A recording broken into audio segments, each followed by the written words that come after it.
5분, 10분 내로 줄어드는 통증이면 괜찮습니다. 괜찮은데 이 정도 썼더니 막 다음날까지 무릎이 아픈 게 호전이 되지 않고 이런 경우는 연골이 좀 마모되고 손상이 되고 있을 가능성이 높아요. 그래서 네, 안녕하세요. 연세화병원 정형외과 강호 원장입니다.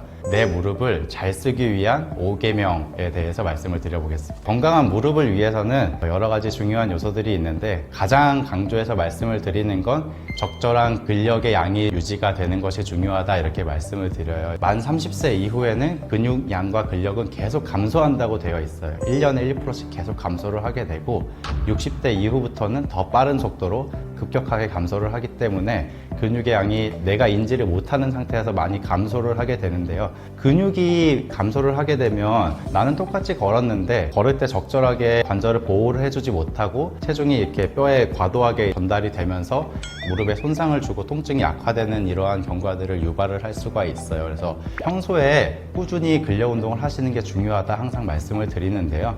그럼 환자분들이 저 많이 걷는데요. 걷는데 왜 자꾸 더 아파요? 라고 하세요. 걷는 것도 어느 정도의 근육에 자극이 되는 건 도움이 되지만 근육이 많이 키워지고 이런 거에는 좀 부족한 측면들이 있거든요. 그리고 근육이 약한 상태에서 너무 많이 걷는 거는 오히려 무릎에 더 안 좋은 경과들을 초래할 수 있기 때문에 걷는 거는 안 아픈 범위 내에서 하시라고만 말씀을 드리고요.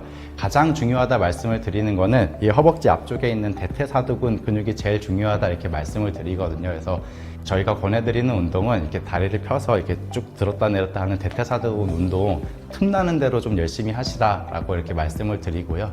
쿵쾅거리면서 뛰는 거는 좋지 않습니다. 무릎이 안 좋으신 분들이 뛰는 것은 좋지가 않고 실내 자전거 타기라든지 수영 같은 운동들을 좀 권해드리고 있어요. 이 두 가지 운동의 특징은 체중 부하를 무릎에 직접적으로 전달하지 않고 좀 줄여준다는 건데요. 자전거 같은 경우는 엉덩이로 체중을 받아주면서 무릎은 체중 부하 없이 할 수 있는 근력 운동도 되고 유산소 운동까지 되는 좋은 운동이라고 볼 수 있겠고, 수영도 무릎에 직접적인 체중 전달 없이 할 수 있는 유산소와 근력 운동이 모두 되는 좋은 운동이다 이렇게 말씀을 드릴 수가 있겠습니다.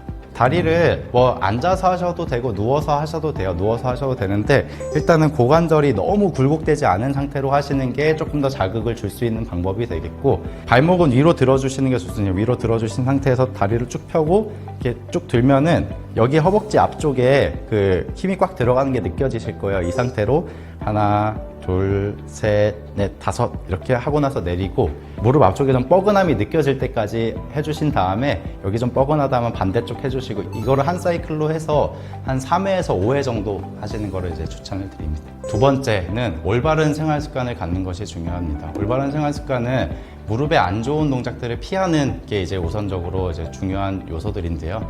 무릎에 안 좋은 동작들은 쿵쾅거리면서 뛰는 거, 빠른 방향 전환이 계속 반복이 되는 거, 그리고 양반다리, 무릎 꿇기, 무릎의 연골이나 연골판이 상할 수 있는 이제 확률이 높아지기 때문에 이러한 무릎에 안 좋은 동작들을 피하시는 거, 이렇게 중요한 요소가 되겠습니다. 세 번째는 체중 관리가 중요하다 이렇게 말씀을 드리는데요.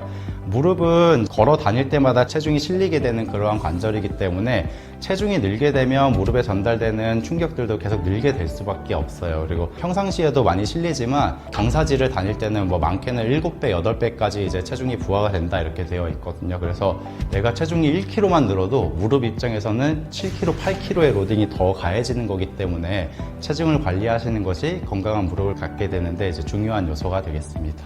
5계명 중에 네 번째 4계명은 과도한 사용을 줄이자입니다. 제가 환자분들이 저 걷는 거 얼마나 해도 괜찮으세요? 이런 질문도 굉장히 많이 하세요. 근데 저는 드리는 말씀은 안 아픈 범위 내에서 쓰세요 이렇게 말씀을 드리거든요. 이유는 누구나 많이 걸으면 아픕니다. 누구나 많이 걸으면 아픈데 아픔을 느끼고 이제 쉬었을 때 5분, 10분 내로 줄어드는 통증이면 괜찮습니다. 괜찮은데 이 정도 썼더니 막 다음날까지 무릎이 아픈 게 호전이 되지 않고 이런 경우는 연골이 좀 마모되고 손상이 되고 있을 가능성이 높아요. 그래서 안 아픈 범위 내에서 과도한 사용을 좀 줄이시는 게 좋겠다 이렇게 말씀을 드립니다. 다음날까지 아픈 정도가 아니고 잠깐 오래 걸어서 다리 아픈 정도다의 느낌만 있으시면 만보도 괜찮고요, 2만보도 괜찮아요. 안 아픈 범위 내에서 내 무릎의 상태를 체크를 해서 써보시면 되겠고, 계단을 오를 때는 아까 말씀드린 대로 평지보다는 체중이 더 실려요. 경사지에서는 체중이 더 실리기 때문에 근육이 약하신 분들은 이제 티가 더 많이 나고, 근육이 약한 상태에서 적절히 보호를 해주지 못하면 연골의 손상이나 힘줄에 부담을 더 줄 수 있는 경우들이 많기 때문에 올라봐서 해서 할만하면은 무조건 하셔도 되고요. 근데 내가 계단 올라보니 다음날까지 너무 아프고 힘들다 하시면 근력 운동을 더 하시면서 근육이 많이 키워지면은 평지 계단 오르내리는 것도 훨씬 더 수월해질 수 있으니까 근력 운동 위주로 하시는 게 더 좋습니다. 네, 마지막 5계명입니다. 5계명은 무릎이 아프시면 빨리 가서 병원에 가서 진단을 받아보시라 라고 말씀을 드리는데요. 이유는 아픈 상태로 계속 쓰게 되었을 때 기질적인 원인이 있는 경우에는 병이 진행이 되고 나중에 치료들도 더 어려워지게 되는 경우가 많기 때문에 금방 호전되는 통증이 아니고 반복이 되고 불편감이 지속이 되는 경우에는 병원에 가서 진단을 받아보시는 게 좋습니다. 10명 중에 8, 9분 참다 오시는 것 같습니다. 바로 오시는 경우는 잘 없고요. 간혹 가다가 별로 안 아픈데 검진 받으러 왔어요 하시는 분들만 이제 간혹 가다 계시고, 대부분은 아픈데 계속 참다가 오시기 때문에 진단이 늦어지고 치료가 더 어려워지는 경우들이 종종 있어요. 그래서 아프시면 너무 참지 마시고 병원에 방문하셔서 진단을 받아보시길 추천드립니다. 건강한 무릎을 유지하기 위한 5계명에 대해서 말씀을 드렸는데요.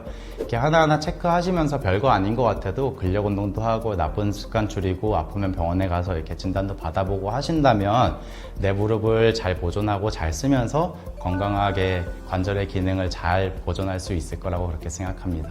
감사합니다.